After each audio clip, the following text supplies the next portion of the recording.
Supercrack Estrella presenta. Sigrun en realidad era la aviadora Anna Reitsch, viajera del tiempo. Mi historia. Según una historia, Ori huyó a Sudamérica a través de canales de ratas en 1945, recibió nuevos documentos, por supuesto un nombre y apellido falsos, y cambió un poco su apariencia. Toda la sociedad oculta nazi ha permanecido intacta y todavía opera hoy, es decir, tiene seguidores. Un detalle interesante es que algunos investigadores afirman que parte de él también funcionó en el área de Bros, solo que con un nombre diferente, y con estrechos vínculos con algunos de los comunistas de Bros y con el propio Bros. Otro de los medios de comunicación femeninos con cola de caballo de Brill, presentado solo como Sigrun, descifró las visiones de Maria Orsic y dijo que contenían directivas para construir una máquina de vuelo circular.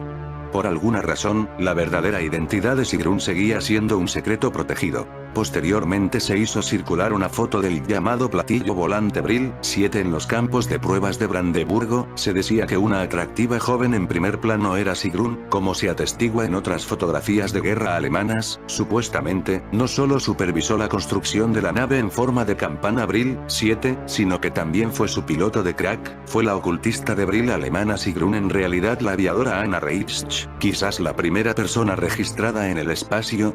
Anna Reitsch nació en Hirschberg, Silesia, el 29 de marzo de 1912, murió en Frankfurt del Meno, Alemania el 24 de agosto de 1979, aviadora alemana célebre por la obtención de varios récords deportivos, por su afiliación al partido nazi y sus contribuciones como piloto de pruebas de la Luftwaffe durante la Segunda Guerra Mundial.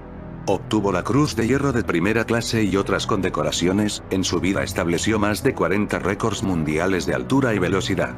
Ella fue una viajera del tiempo a la que yo, Supercrack Estrella, pude ver en persona en el año 1973. Aunque yo solo recuerdo lo que me contó mi madre, pues era muy pequeño. Mis padres eran emigrantes en Alemania, vivían y trabajaban en un lugar llamado Bad Marienberg. Es un municipio situado en el distrito de Westerwald, en el estado federado de Renania-Palatinado, Alemania. Por lo visto yo jugaba en un jardín en la casa donde vivíamos, cuando un coche se detuvo donde yo estaba. Del coche salieron una mujer de unos 61 años y hombre y se pusieron a hablar conmigo. Entonces mi madre, que vio esto desde la ventana, salió corriendo un poco asustada. La mujer del coche sonrió a mi madre y se presentó: soy Anna Reitsch, únicamente quería conocer a este niño, nada más. Me puso la mano en el hombro y se marchó. Supongo que algún día volveremos a encontrarnos. Es lo bueno que tiene ser una viajera del tiempo, que sabes muchas cosas que aún no ocurrieron. Bad Marienberg está a nada más 110 kilómetros de Frankfurt del Meno, como a 1 hora y 30 minutos, muy cerquita como podéis apreciar. Medios como el New York Times o el Montreal Daily Star aseguraron: en el momento de la rendición de Alemania en mayo de 1945, mucha de la tecnología nazi se envió a escondites seguros en el Ártico, América del Sur y en la Antártida. Entre estos inventos que fueron a la Antártida estaba la máquina del tiempo llamada campana nazi. Sigrun, la del coche del año 1973, y Maria Orsic participaron en los primeros viajes en el tiempo. Sigrun era la aviadora Anna Reitsch. Yo en mi canal Supercrack Estrella he mostrado esta campana nazi abandonada en la Antártida. El único testimonio registrado de un eventual refugio nazi en tierras antárticas se dio en Argentina. El exiliado húngaro Ladislao Sabo, quien se convertiría en jugador de waterpolo olímpico, publicó el 16 de julio de 1945 en el diario Crítica un extenso relato de la huida en avión de Hitler y su posterior escondite en una base subterránea en la tierra de la Reina Maud, el espacio reclamado como Nueva Suabia. Según el deportista, la información le había llegado de una fuente que tenía toda su confianza y se sentía en la obligación de compartirla con el mundo. Su deseo eventualmente se cumpliría, ya que varios periódicos se hicieron eco del relato, que a partir de allí fue transmitido como una suerte de secreto a voces o una verdad que no era confesada públicamente, pues su difusión ponía en riesgo a quien la revelara. La especulación aumentó cuando el 17 de agosto de ese año, detuvieron en Mar del Plata al teniente Heinz Schaeffer, quien al ser interrogado aseguró que Hitler y otros nazis de alto rango habían escapado de Alemania en submarino, algo que jamás pudo probarse. A pesar de que el mito persiste medio siglo después, no existen argumentos serios para creer que los nazis tienen una base escondida en tierras antárticas, aunque a ti te lo van a decir. En realidad, hasta nuestros días, el tema de Hitler sigue siendo algo complicado de resolver y aunque las investigaciones se acerquen a una aparente verdad, siempre quedará un halo de duda sobre las pistas. Gran parte de lo narrado acá corresponde a la investigación que realizó el periodista húngaro residente en Buenos Aires, Ladislao Savoy, que plasmó en su libro Hitler está vivo, texto editado en 1947 y reeditado en el 2006 bajo el título de Hitler no murió en el búnker. Según este mismo autor, cito sus palabras: la desaparición de Hitler es una historia complicadísima y sutil en todos sus detalles, pero sencilla en el fondo. Fue llenada con lagunas saturadas de tinieblas y cubierta con tergiversaciones yuxtapuestas con el deliberado propósito de engañar y despistar al más hábil de los investigadores. El mismo Savoy señala: se trató de un plan cuidadosamente preparado con trampas y contradicciones desconcertantes, pero, indudablemente, surgió en forma de una alternativa en su génesis, y esa alternativa se resume como esconder una aguja en un pajar. A 1 año y medio de la desaparición de Hitler, la creencia en su muerte estaba plagada de dudas, señala Savoy. A partir del mismo proceso de Nuremberg, que duró 1 año, surgieron los primeros indicios de su huida, afirmando el fiscal Torre que era muy posible que Hitler se halle con vida.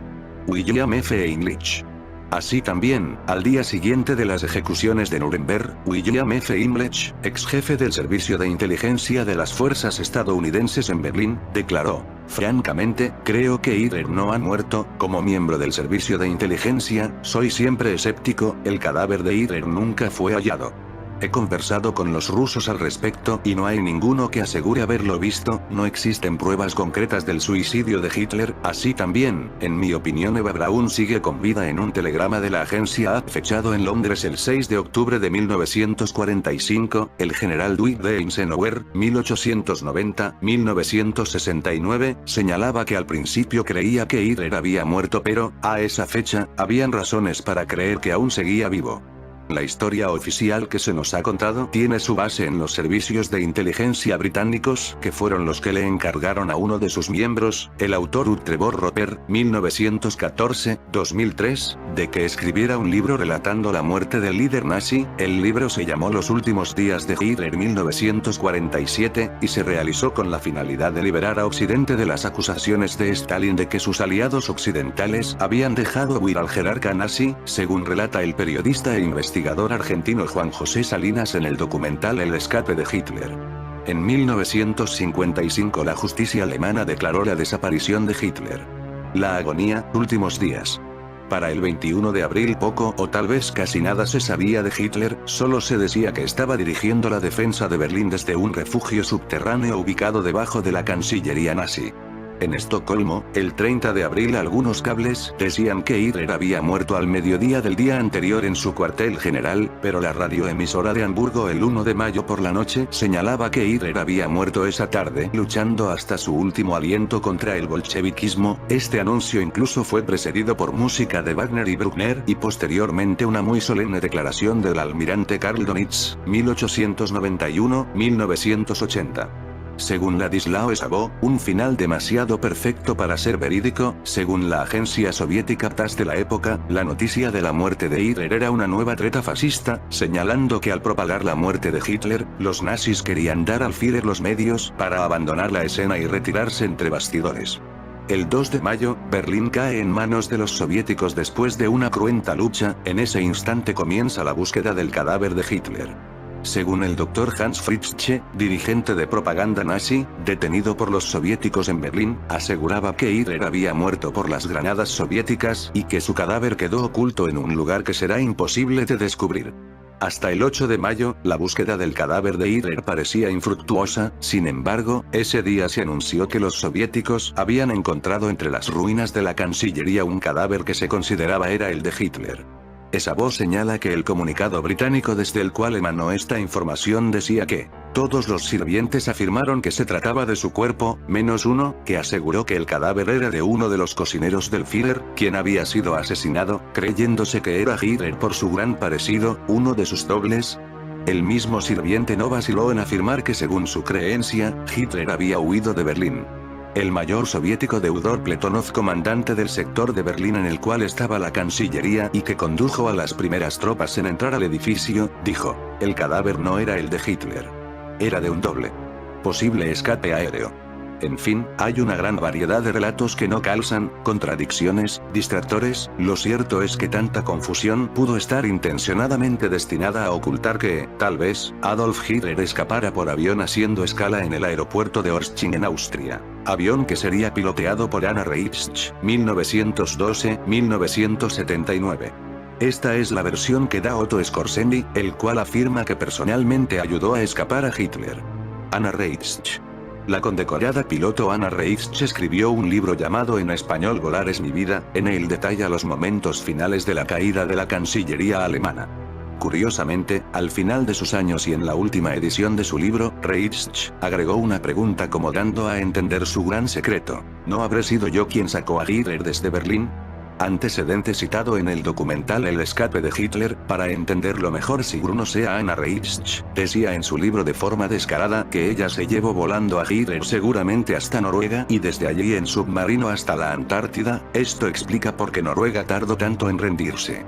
La piloto Anna Reichsch, una de las mejores aviadoras de la flota nazi, logró entre otras proezas aterrizar un avión Fieseler Fi 156 Storch en pleno centro de Berlín, a metros del búnker en donde se entrevistó con Adolf Hitler, 2 días antes de su suicidio, dando lugar a una de las leyendas más abonadas por las teorías conspiratorias. Es que, entre las múltiples teorías que sostienen la fuga de Hitler hacia tierras latinoamericanas, una de las más plausibles asegura que Anna Reichsch, as de la aviación, rescató a Hitler del búnker de la Cancillería.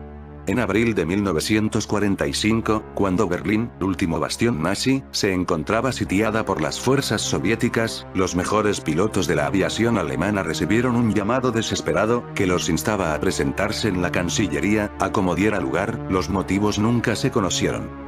De inmediato, Anna Reichsch acudió al llamado y, tras un vuelo de alto riesgo, que logró eludir a las baterías antiaéreas de los aliados, aterrizó su avión con maestría en inmediaciones de la Puerta de Brandenburgo.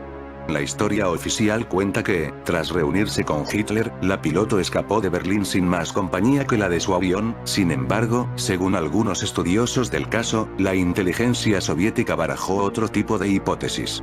Tras el cese de la Segunda Guerra, y después de interrogar oficialmente a Anna Reichsch, los servicios secretos de la Unión Soviética sugirieron a Stalin que la piloto podría haber rescatado a Hitler de Berlín. Para mayor misterio, la mismísima Anna Reichsch declaró en un libro, en 1979, poco antes de morir: ¿acaso no sería posible que llevara a Hitler a un lejano escondite?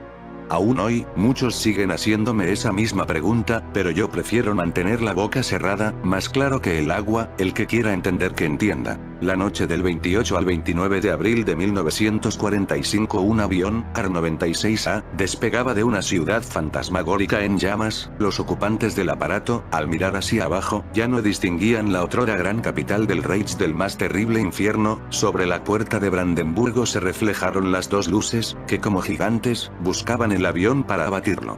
Se podía distinguir a los infantes rusos buscando su presa, incluso podía observarse el brillo de la victoria en sus ojos. Berlín estaba a punto de caer en manos soviéticas, pero ese aparato, por un capricho del destino, no sería alcanzado. Fue el último avión que despegó en Berlín antes del apocalipsis definitivo y lo hizo con éxito. Atrás dejaron una urbe consumida en ruinas e incendios por doquier. El toque épico que tiene esta historia se acentúa, más si cabe, al conocer a ocupantes y punto de partida de este vuelo. Por un lado el recién nombrado almirante del aire, von Grein, y por otro la piloto de pruebas Anna Reichsch. Su lugar de origen era el búnker de la Cancillería, donde Hitler, junto a un puñado de fieles, aguantaba un constante temblor de paredes provocado por el fuego de artillería ruso. Von Grein había sido llamado al búnker para el comentado nombramiento, el cual Hitler, furioso y dolido, debía hacer ante la postrera traición de Göring a su persona. El nuevo mariscal de la Luftwaffe pensó, enseguida, que Anna Reichsch era la persona ideal para acompañarle, ya que ésta había practicado, anteriormente, vuelos de emergencia sobre Berlín. El ambiente del búnker era asfixiante, reflejaba las penurias que vivía el pueblo alemán. Pronto, von Grein y Anna recibirán la orden de partir, organizar la Luftwaffe para retrasar el ataque ruso y posibilitar así que el general Wenck llegara a Berlín con su ejército. Adolf Hitler ya no era capaz de distinguir la realidad, y sus incongruentes órdenes finales son consecuencia de la locura que se estaba viviendo bajo tierra en el búnker. Antes de partir, Anna Reitsch, consciente que Wenck y su ejército no llegarían jamás, intenta convencer a Hitler para que abandone el búnker en ese último avión, pero el Führer se negará en rotundo aceptando su final. La leyenda de un Hitler vivo parte de este momento y por ello, al acabar la guerra, el ejército norteamericano mantendrá presa a Anna, intentando obtener información relevante en múltiples interrogatorios. Lo cierto es que Anna Reitsch fue nacionalsocialista convencida y en el caso que hubiera sacado a Adolf Hitler de Berlín, en esas horas trágicas, nunca lo hubiera confesado por la fidelidad que mantuvo hasta el final de su vida. Si de ella dependía el misterio, no dio lugar a especulaciones y confesó, desde que abandonó Berlín, que Hitler acabaría su vida en el búnker como así fue finalmente, aunque más tarde en su libro dejó una pista de que estaba vivo.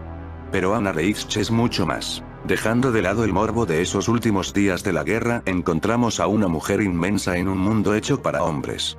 Desde pequeña sintió verdadera pasión por volar y hasta que no cumplió su sueño sus padres no encontraron descanso en el hogar, creyendo, los progenitores, que sería un capricho adolescente que se desvanecería en el tiempo. Intentaron que Anna estudiara medicina pero su destino ya estaba marcado por la tenacidad de su deseo. Primero entró en una escuela de planeadores, propia de ese veto internacional a la Alemania perdedora de la Guerra Mundial en la que se prohibían los vuelos a motor. Siempre mirada con recelo por sus compañeros masculinos, supo sobreponerse con personalidad y demostrar que una mujer posee la misma capacidad que un hombre para volar. Hay que entender que la sociedad de la época invitaba a las mujeres al recogimiento del hogar cuidando de maridos e hijos y realizando labores propias de lo que se entendía como femenino. Y Anna superó ese convencionalismo. Educada en un ambiente burgués de corte conservador, su rebeldía ante el mundo que la tocó vivir tuvo más peso si cabe. Ver a una mujer volando para muchos era imposible, pero cuando Anna comienza a destacar en el aire por encima de la mayoría de hombres, estos no tienen más remedio que tragarse su orgullo. Viajó por Europa, África y América probando planeadores y aparatos a motor que comenzaban a fabricarse con cierta celeridad en Alemania, sobre todo tras el ascenso de Hitler al poder. Saltándose el Tratado de Versalles, Alemania había decidido recuperar su fuerza aérea ante un nuevo conflicto que siempre estuvo en el horizonte europeo. Contratada como piloto de pruebas de la Luftwaffe, Anna Reitsch pilotó cazas y bombarderos que más tarde se utilizarían en el conflicto mundial. Entre estos, pilotó las famosas V-1 en su fase de pruebas, que tanto daño harían después al caer sobre la población londinense. Además lideró un proyecto, apoyado por personalidades como Otto Skorzeny, de aviones suicidas en los cuales el piloto cumpliría su última y mortal misión. Al estilo de los kamikazes japoneses, y en el contexto de una Alemania acosada y al borde de la derrota final, se recogieron múltiples firmas de pilotos dispuestos a sacrificarse. Anna estaba entre ellos ya que no solo lideraba el proyecto, sino que intentó dar ejemplo ofreciendo su vida sin miramientos. Hitler desautorizó estos aviones suicidas, que no eran más que bombas V-1 con cabina de piloto, por su irrecuperable pérdida humana. Siempre desafiante ante el hombre que la intentaba desacreditar, se ganó el respeto de las autoridades gubernamentales y militares de la época. Llegó incluso a desafiar al mismo Himmler poniéndole contra las cuerdas con alguna opinión contraria a sus políticas. Patriota convencida, luchó hasta el final de la guerra con todos los medios que tuvo a su alcance. Fue llevada al frente ruso para dar moral a las tropas, demostrando al exhausto soldado alemán que una mujer también era capaz de pasar penurias. Anna siempre aceptaba estos retos ya que elevaban el papel de la mujer y conseguían sentar la base para que en el futuro los hombres aceptaran la igualdad de sexos. El final de la guerra y su filiación política, que nunca negó, supusieron que su lucha como mujer perdiera valor. Importaba más su pasado nazi que la importancia que había otorgado a la mujer con sus acciones. Anna no dudó en defender el potencial femenino con actos, sin embargo nunca de sus labios salieron palabras como feminismo. Había luchado por lo que amaba, superando desigualdades y recelos, llegando a lo más alto. Anna Reitsch no necesitaba llenarse la boca de palabrería, había logrado con su tenacidad dignificar a la mujer europea. La única mujer, en la historia alemana, en recibir la Cruz de Hierro de primera clase ha sido Anna Reitsch. Esto ya es bastante significativo para valorar a quién nos estamos refiriendo. Además, también, fue condecorada con la Cruz de Hierro de segunda clase y el distintivo aéreo de oro y diamantes, ganadora de múltiples concursos en el aire. Sus piruetas pasan a un segundo plano cuando pensamos en cómo reivindicó el papel de la mujer en una época tan difícil. Anna Reitsch, la aviadora de Alemania. Una de las mujeres que más admiró Hitler, junto a Leni Riefenstahl, y que dejó su impronta grabada con esfuerzo. Una de aquellas mujeres para recordar, pionera y luchadora hasta el final de sus días. Explosiva. Información que voltear a ufología al revés, deja el entero mundo saber la historia verdadera de los platillos volantes alemanes, americanos, canadienses y extraterrestres, los ovni. ¿Tú pensabas que sabías lo que eran los ovni, sus orígenes, gobiernos o alienígena, quién los construyó, cómo se enlazaron los ovni, con el nazismo, con Hitler, con el nuevo orden mundial, con la tercera guerra mundial, con el apocalipsis en la Tierra, con los intereses americanos, con las políticas americanas, con las agencias de inteligencia americanas, con los presidentes de los Estados Unidos, y con las políticas mundiales estadounidenses ovni? Pues piénsalo otra vez, tú verás sobre los detalles más oscuros de los tratos y amenazas de los ovni en la historia de la raza humana, nunca, jamás revelado antes, en forums, en sitios del web, en el internet o en cualquier otra obra escrita publicada, desde el 1971 hasta el día presente, todo lo que necesitas saber sobre los ovni extraterrestres, intraterrestres, alemanes, canadienses y estadounidenses. Clases, proyectos, científicos, secretos, dominar a Alemania el mundo otra vez con sus platillos volantes y su nueva tecnología que está miles de años adelantados de cualquier otro país. ¿Sí? Al menos que un nuevo acuerdo sea firmado entre la nueva orden mundial nazi, los Estados Unidos y Rusia. Información explosiva para confirmar que Hitler no falleció en su arcón, pero en 1965. Y como los americanos firmaron un trato con él después de la Segunda Guerra Mundial.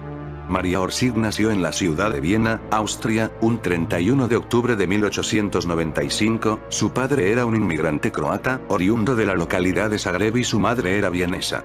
Pasó su infancia y adolescencia como cualquier niña de la época, a los 20 años comenzó a dar clases de ballet a niñas principiantes y en sus ratos libres ocupaba su tiempo estudiando clases de idioma. Era mucho más mayor que Anna Reitzsch, que nació en 1912, 17 años más mayor que Anna Reitzsch. Pero ellas realizaron juntas los primeros viajes en el tiempo en la máquina del tiempo llamada campana nazi. ¿Quién fue María Orsic? Marija Ori, también conocida como María Orsic, fue una famosa medium austríaca, que se convirtió en fundadora y líder de la llamada Sociedad Brill. Brill-Gesellschaft. El primer contacto. María Orsic llevó una vida normal hasta el invierno del año 1917, cuando un hecho sobrenatural cambió para siempre su vida y lo que el destino tenía preparado para ella. El primer contacto de María Orsic con seres o entidades extraterrestres fue muy breve, según afirmaciones de María, que con posterioridad realizara a su padre, una figura esbelta, luminosa de unos 2 metros de altura, se presentó delante de ella y se comunicó de forma telepática. El mensaje recibido era conciso y preciso. María, somos extraterrestres de Aldebarán, un sistema solar ubicado a 65 años de luz de vuestro planeta, en la constelación de Tauro, frente al cúmulo estelar Híades. Todo fue muy rápido y fugaz, como si hubiera sido un sueño. A la mañana siguiente, María sentía un impulso irresistible por escribir. Es así, que tomó varias hojas en blanco de un cajón y comenzó a transcribir pensamientos, imágenes que venían a su mente. Nunca se detuvo a pensar qué es lo que estaba escribiendo, como una especie de autómata solamente escribía sin parar. Las hojas blancas quedaron cubiertas por decenas de ilustraciones, planos de máquinas volantes, alas circulares, fórmulas y reacciones químicas, números, gráficos y un centenar de cálculos matemáticos. Después de varios minutos en trance, había escrito decenas de manuscritos que contenían una gran cantidad de simbología inexplicables. Indicaciones precisas. Después de varios trances iniciales, los contactos se hicieron mucho más espaciosos, e incluso María pensó que habían desaparecido, pero sorpresivamente, después de varios meses sin ningún tipo de episodio, las entidades lumínicas hicieron contacto nuevamente. El mensaje era claro: contacta a Traute, Gudrun y Eike. Ellas estarán esperándote en Berlín. Todas fueron viajeras del tiempo. Aquí aún no estaba Anna Reitzsch. Traute, Gudrun y Eike y la Sociedad Brill. María se muda a Berlín, y se contacta con personajes de la sociedad secreta llamada Thule. Thule era un país situado por los geógrafos grecorromanos en el más lejano norte, territorio asimilado a Escandinavia. En dicha sociedad, como si fuera guiada por un destino guionado, conoció a otras mujeres que tenían los mismos episodios mediúmnicos que le ocurrían a ella. Esas mismas mujeres eran Traute, Sigrun, Gudrun y Eike. Con el correr de los meses, las 5 mujeres formaron un nuevo grupo de mediums y videntes llamado Aldeutsche Gesellschaft für Metaphysik, que era el nombre oficial de la Sociedad Brill. Maria Orsic fue nombrada líder de la Sociedad Brill y sus 4 compañeras, miembros honoríficos fundadores. Las mujeres del Brill presentaban características muy particular para lo que dictaba la moda de la época. Tenían el cabello extremadamente largo, contrario al uso popular y el régimen imperante en Alemania. El cabello de María era rubio platinado. En cambio, el de Traute, castaño almendra. Sus melenas llegaban a los tobillos, y según las integrantes de la Sociedad Brill, las mismas actuaban como una especie de antena cósmica, mediante la cual seres de otros mundos hacían contacto con ellas. Este tipo de peinado se convirtió, con el pasar de los años, en el sello distintivo de todas las mujeres que integraron la Sociedad Brill, hasta 1945. El profesor Schumann y las máquinas volantes maravillosas. Los miembros de la flamante Sociedad Brill tuvieron reuniones con representantes de la Sociedad Thule, los DHBSS, Die Bomes Schwarzenstein, sigla que reúne a los hombres de la piedra negra. Las bellas mujeres del Brill usaban su tiempo y sus encantos para platicar con personalidades destacadas y figuras líderes de Alemania. Es así, que María tuvo el agrado de conocer al profesor Schumann, quien sería el impulsor de su gran proyecto. El martes 16 de septiembre del año 1919, por la tarde, la dama fundadora del Brill compartió un café con el profesor. En dicha reunión, tuvo la oportunidad de contarle al doctor sobre sus vivencias y compartirle algunos datos técnicos que poseía sobre la construcción de una super máquina volante, una máquina que permitiría sobrepasar límites jamás pensados. Schumann dio un gran sorbo a su café, se acomodó la corbata con la mano derecha y preguntó: María, ¿tú tienes documentación de todo lo que me cuentas? El viernes 19 de septiembre, tal como había prometido el Dr. Schumann, tan solo 3 días antes, María volvió a compartir un café con él. Le entregó todos los bocetos y la documentación, escrita en un lenguaje totalmente desconocido para ella. Sin embargo, el doctor inmediatamente reconoció varios símbolos. Los documentos entregados por María estaban escritos en sumerio, el idioma de los fundadores de la antigua Babilonia. El nuevo orden del mundo de los nazis, Maria Orsic, extraterrestres y los Estados Unidos. Los ovni eran considerados un secreto militar. La intimidación y encubrimiento por el general Lloyd S. Vandenberg. El presidente Truman fue el primer presidente americano más informado en todo relacionado a ovni y alienígenos. Truman no confiaba en nadie. ¿Se suicidó o mataron al secretario Forrestal? ¿Fue él la primera víctima del encubrimiento de los ovni? Para tener el registro correcto. ¿Sí? Ellos sabían sobre los ovni alemanes y sus bases secretas posguerra, la influencia del clero, operación sujetapapeles científicos alemanes nazi en los Estados Unidos, reclutados por el Dr. von Braun. El nazismo ya no debería ser una consideración seria. Lista de los científicos de Hitler y de los alemanes nazi. 2 importantes incidentes de ovni alemanes en los Estados Unidos. El objeto volante, platillo, disco o un ovni que se estrelló en Pensilvania. A la versión de los militares, ve la versión de los ufólogos, observaciones de ovni sobre Washington, D.C. Aquí está un sinopsis de las observaciones, basadas en hechos factuales y reportes secretos y los antecedentes históricos. El caso de Kenneth Arnold. ¿Por qué sigue los Estados Unidos negándose a admitir la realidad de los ovni?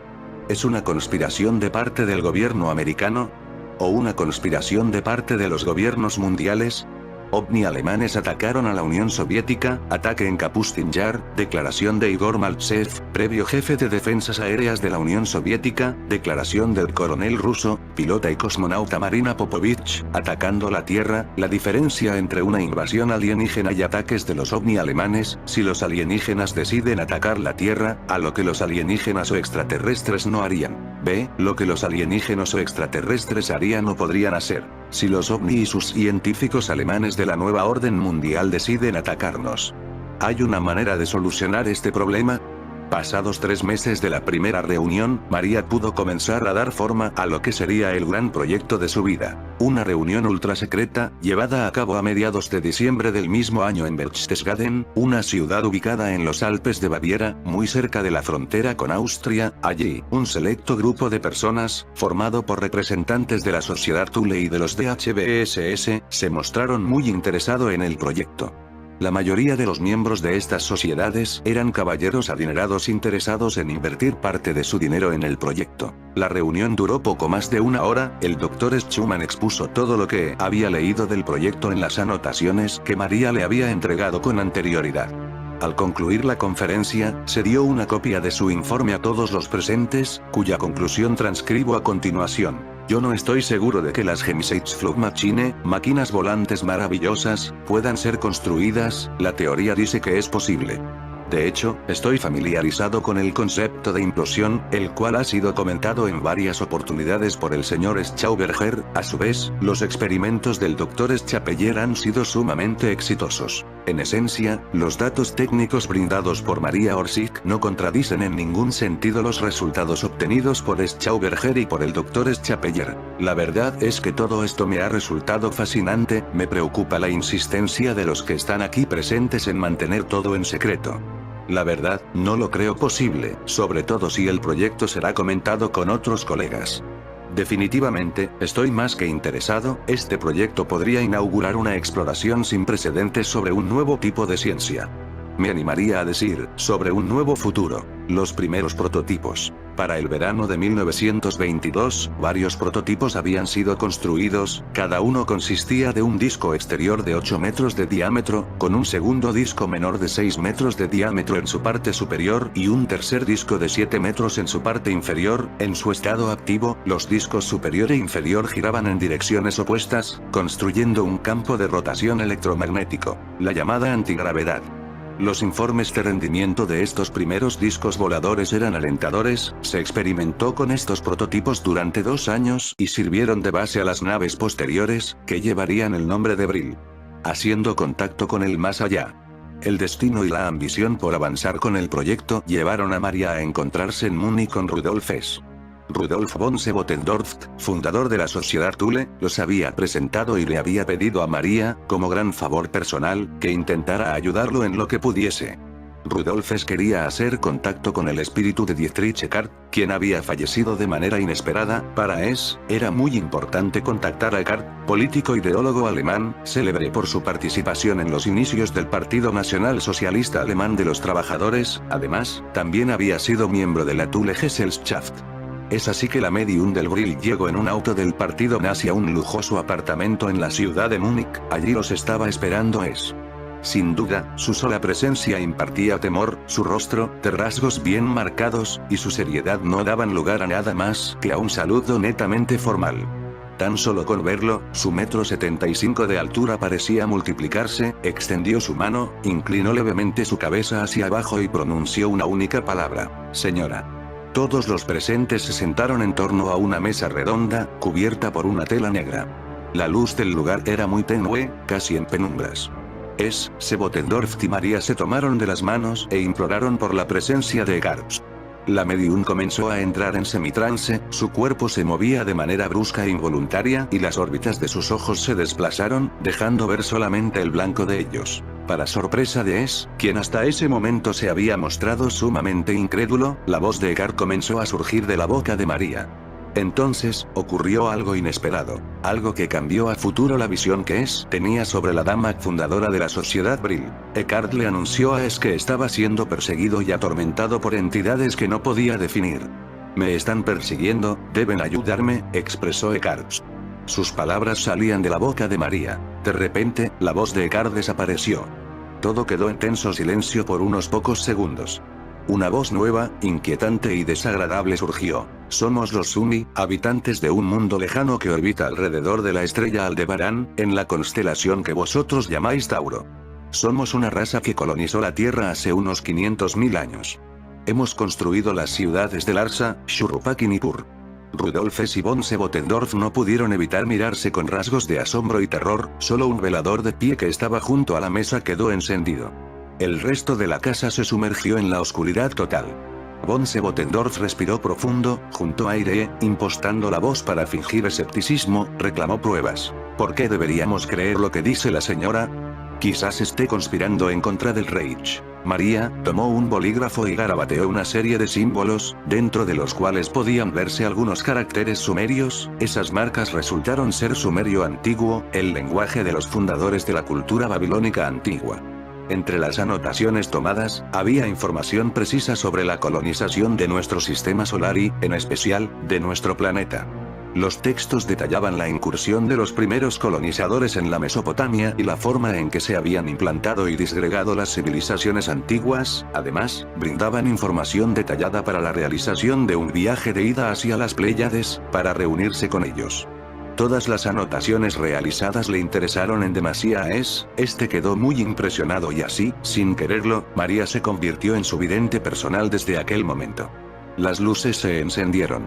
María abrió los ojos, el contacto había concluido. Con el aval de las damas del Vril obtuvieron el apoyo político y económico necesario para avanzar en el proyecto. Diagloque, la campana.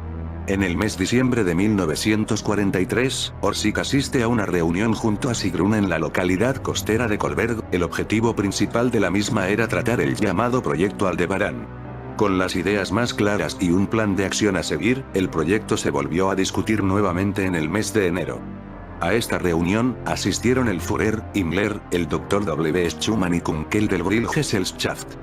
Aquel día el proyecto Aldebarán comenzó a tener vida. Como líder del proyecto, se eligió al ingeniero alemán Hans Kammler, general de alto grado de la SS, quien también estaba encargado de la construcción de los misiles V-2.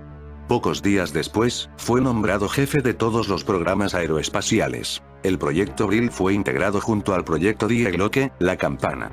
Se llevó a cabo en la locación secreta conocida como Der Riese o el Gigante, una base experimental ultrasecreta ubicada entre las montañas de Oul y el castillo Xias. La base contaba con 7 laboratorios cubiertos bajo las montañas y una estructura de anillo de hormigón en su exterior. Las máquinas volantes son una realidad. Los datos brindados eran conceptualmente revolucionarios para la época. Las máquinas volantes tendrían la propiedad de entrar y salir de diferentes dimensiones dentro de un universo en parte físico y en parte abstracto. Según esta información, simplemente habría que posicionar la máquina volante hacia una puerta estelar, a la que se llamaba línea del grado 33 de la Tierra. Allí, por una singularidad en el espacio-tiempo, la nave se dirigiría directamente hacia Aldebarán. Vril 7 y el vuelo de prueba. Kammler, con el apoyo del régimen, trabajó incesantemente en el proyecto y, después de varias pruebas fallidas, el sueño se convirtió en realidad. Varios meses después, informaron que el Vril 7 realizaría su primer vuelo de prueba. Vril 7, prototipo. Para el año 1945, la guerra y el Tercer Reich estaban llegando a su fin. Alemania estaba devastada, asediada por la hambruna y las enfermedades. Todo el esplendor de lo que había sido un régimen nefasto se había desvanecido. El 11 de marzo, un mensaje en clave enviado a los miembros del Vril Gesellschaft rezaba lo siguiente: "Ihr bleibt niemand". No hay nadie aquí. Esta sería la última comunicación enviada por María y por la sociedad Vril. Desde entonces, nadie volvió a saber de María Orsic. Nunca se encontró su cuerpo, ni el de ninguna otra dama del Vril. Todas desaparecieron súbitamente con el fin de la guerra. Su historia forma parte de lo inexplicado. Muchos creen que huyeron a Aldebarán. O están en la Antártida. En fin, amigos de Supercrack Estrella, si el video te gustó, pulgar arriba.